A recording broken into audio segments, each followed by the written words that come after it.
राध्या को किया प्रथम की मां ने प्यार। यह प्यार देखकर राध्या की आंखें भर आई। जहां पर अब राध्या प्रथम के घर जाती है तो वहां पर एक छोटा सा हादसा हो जाता है, जिसके कारण प्रथम के घर में सभी लोग राध्या पर बहुत ज्यादा गुस्सा करते हैं और जिसके कारण राध्या बहुत ज्यादा डर जाती है। ऐसे में यहाँ पर देखने के लिए मिलता है कि जहाँ प्रथम का पूरा परिवार राध्या पर गुस्सा करता है, वहीं जो प्रथम की माँ होती है वह राध्या के सामने बड़े ही प्यार से पेश आती है। और जब राध्या वह पूछती है कि घर में सभी लोगों ने तुमसे गुस्से में बात की, इससे तुम्हारे माँ बाप को बहुत ज्यादा बुरा लगेगा, तभी यहाँ पर राध्या उन्हें बताती है कि मेरे माँ पापा नहीं है। ऐसे में यहाँ पर प्रथम की माँ को बहुत ज्यादा बुरा लगता है। वही राध्या उन्हें बताती है कि कैसे बचपन में ही उनकी मौत हो गई थी। ऐसे में यहाँ पर जो प्रथम की माँ होती है वह राध्या को काफी ज्यादा प्यार करती है। आखिरकार अब यहाँ पर राध्या अपनी लाइफ में खुश रहने वाली है, क्योंकि यहाँ पर फाइनली सुजाता के बाद राध्या को कोई अच्छी सास मिलेगी। यह कहानी एक सात शाम की नहीं, यह एक ऐसी घटना थी जो मित्तल परिवार की जिंदगी हमेशा के लिए बदल देती। रात का वक्त था, पूरा घर रोशनी और सजावट में नहाया हुआ था, लेकिन अचानक एक चिंगारी ने आग को जन्म दिया। आग फैल गई, तेजी से आग पर्दों में आग लग गई और एक एक जगह धुआं फैलने लगा। राध्या किचन और डेकोरेशन की जिम्मेदारी संभाल रही थी। उस समय उसकी सांस तेज हो रही थी। पूरे घर की यह जिम्मेदारी उसके हाथ थी, लेकिन तब कहीं से एक तेज धमाके सी आवाज आई और उसके पैर डर से जर हो गए। रास्ते देख रही आंखों में छिपी डर की झलक साफ दिख रही थी। हर कोई चीख रहा था, सामान गिरा रहा था और पूरा परिवार गोल हो गया। आग का गोला राध्या की तरफ आ रहा था। उसकी पीठ हिकाई कदम जड़ हो गए। उसका दिल घबरा गया और वह स्तंभ खड़ी रही। उसके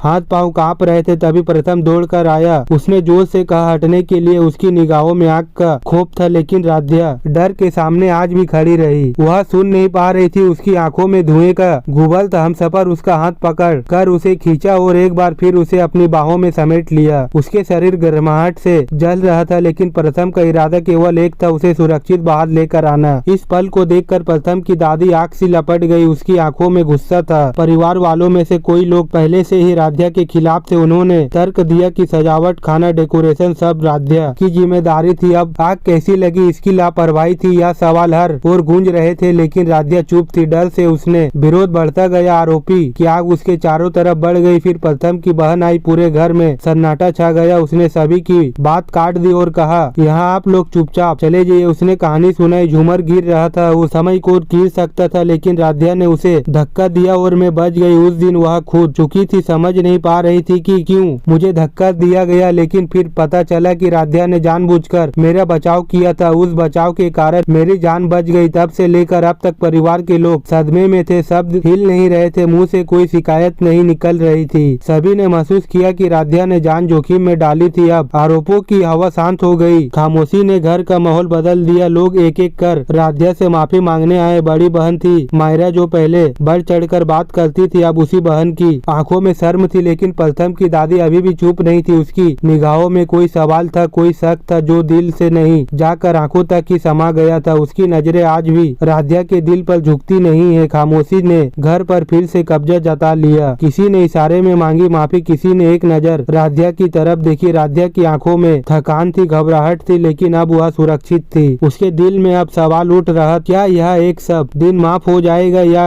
एक खामोशी को पार करके वह खड़ी हो पाएगी। प्रथम के लिफाफे में एक फोटो था, जिसमें राध्या और वह आग में साथ खड़े थे। वही फोटो आज सबके दिलों की गहराई में बैठ गई। उस तस्वीर को देखते हुए प्रथम की दादी की आंखों में झिलमिलाहट थी।